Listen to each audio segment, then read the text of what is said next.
kadiliman. Ang kanbas ng liwanag, hindi kailanman inilalarawan ng Biblia ang kadiliman bilang isang sorpresa ni itinuturing man itong huling kapangyarihan ng sanlibutan.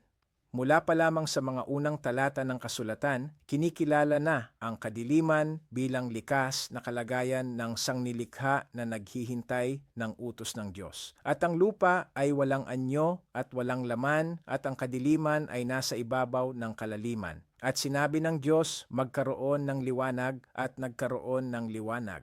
Genesis Kapitulo 1 talata 2 hanggang 3. Hindi napigilan ng kadiliman ang Diyos sa pagsasalita. Sa halip, ito ang naging tanghalan kung saan nahayag ang kanyang salita. Ang liwanag ay hindi nilikha sa kawalan ng kadiliman, kundi sa tuwirang pagharap nito, na nagtatatag mula pa sa simula na ang banal na liwanag ay lalong malinaw na nakikita kung saan laganap ang kadiliman.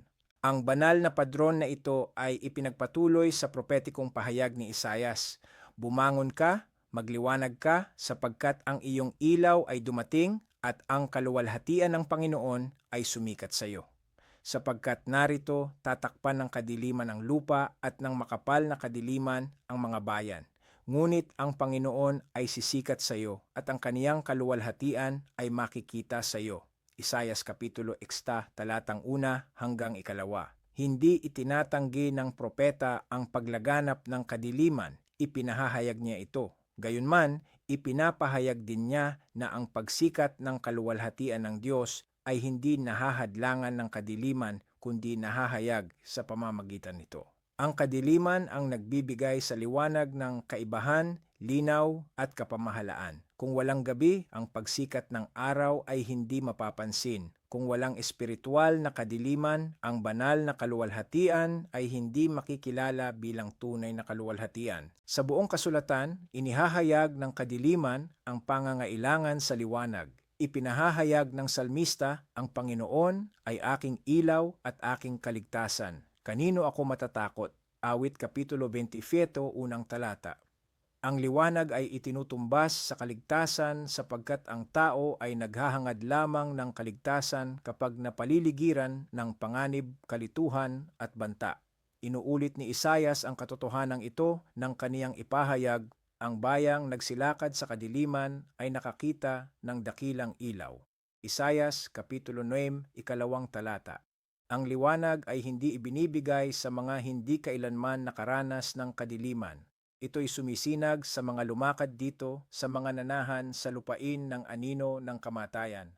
Kaya't ang kadiliman ay nagiging kapaligiran kung saan kinikilala at pinahahalagahan ang pagliligtas.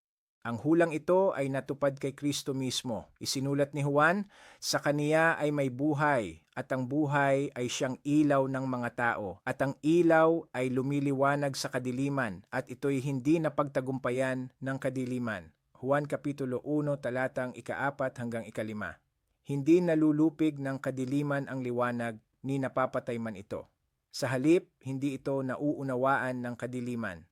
Inilalantad ng liwanag ang hangganan ng kadiliman, na ipinapakita na ang kadiliman ay hindi kapangyarihang kapantay ng Diyos, kundi isang kalagayan na gumuho kapag ang katotohanan ay nahayag. Pinagtitibay ito ni Jesus ng kanyang ipahayag. Ako ang ilaw ng sanlibutan. Ang sumusunod sa akin ay hindi lalakad sa kadiliman, kundi magkakaroon ng ilaw ng buhay. Juan Kapitulo 8, talatang 12. Ang pagsunod kay Kristo ay hindi pagtanggi sa pag-iral ng kadiliman sa sanlibutan, kundi paglalakad na may linaw, direksyon at buhay sa gitna nito. Ipinagpapatuloy ng patotoo ng mga apostol ang temang ito sa paglilipat ng diin mula kay Kristo bilang ilaw patungo sa mga mananampalataya bilang tagapagdala ng ilaw. Isinulat ni Pablo, sapagkat kayo'y naging kadiliman ng una, datapwat ngayo'y ilaw sa Panginoon. Magsilakad kayo na gaya ng mga anak ng ilaw. Efeso Kapitulo 5, 8 talata. Hindi niya sinabing ang mga mananampalataya ay minsang nasa kadiliman lamang, kundi sila mismo ay naging kadiliman hanggang sa binago ng Panginoon ang kanilang likas na pagkatao. Nagiging makabuluhan ang liwanag sapagkat nananatiling madilim ang mundong nakapaligid.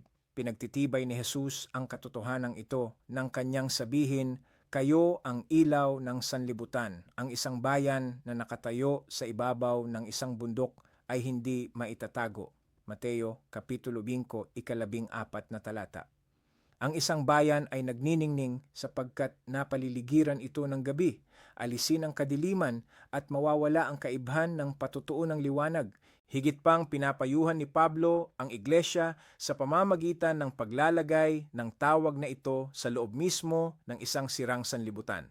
Upang kayo'y maging walang sala at walang malisya, mga anak ng Diyos na walang kapintasan sa gitna ng isang liko at masamang bansa, na sa gitna nila'y lumiliwanag kayo na gaya ng mga ilaw sa sanlibutan.